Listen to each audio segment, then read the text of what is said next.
Welcome to the first sort of episode here. And I think the first thing we're going to talk about is BitLocker compliance. There's a couple different ways to measure BitLocker compliance in Intune. So let's cover those real quickly so you understand what they are, where they come from, and then understand how to start implementing them in your organization, or at least asking questions. So the first one, the first area that we can implement BitLocker compliance is shown on the screen here.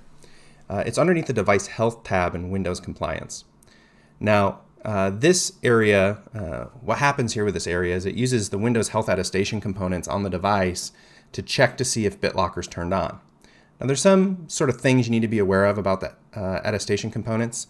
They're typically only measured at boot. There may be exceptions to that. And they require attestation to be working properly, right?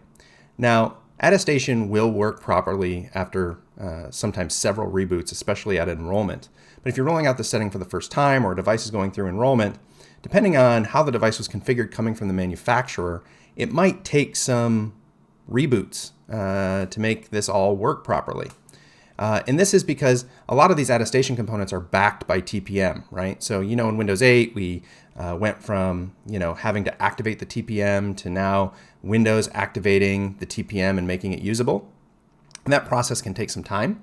And unfortunately, we can't get strong attestation reports until they're backed by a hardware component like TPM. So that's the first thing to be aware of, right? Is whenever you use any of these attestation-backed settings, is that depending on your organization, you may need a reboot or two to get them working before attestation reports start flowing. The second thing is that at boot requirement, right? So remember, it's at boot. So if you're, again, going through enrollment or whatever else, and you set require BitLocker here, you won't become compliant until you at least boot once, right? And this is in the documentation online. It's sort of, I'm going to work to make this a little bit better, I think, with our friends on the compliance team who own this. But, it specifically says this setting measures if BitLocker was protecting the data when last offline. And of course, that measurement can't be true until you're offline. And then furthermore, since the technical component measures it at boot, you need to really go through that boot process before you get this setting in the attestation report and it's able to be used for compliance. So know that about this setting, and make sure when you're going through your testing and building your compliance policy that you're building it with these sort of environmental items in mind. The second way that we can measure BitLocker is through another setting here, which is more broad, and it is requiring encryption of the data storage on the device. And this more queries the BitLocker configuration on the device at sync. There may be some sort of nuances to that, but generally what you can think of is the first one is, hey, is this included in the attestation report? And then the second one is, hey, when I took a measurement on the device, typically this happens at sync, those values are provided up to the service, and the service makes a compliance decision, right? When that happened at sync, was BitLocker on protecting the drives or not, right? This is, not as strong as the attestation report, right? The attestation report's backed by hardware, it's independently measured, and then it's, turned on.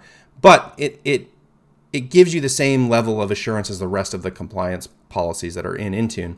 And it can also catch scenarios where BitLocker's turned off, but the device hasn't rebooted or something like that. So we usually recommend organizations figure out what their goals are for measuring encryption and ask organizations like, when do they want a device to become compliant or non-compliant, and then use a combination of these two settings to achieve your organizational goals.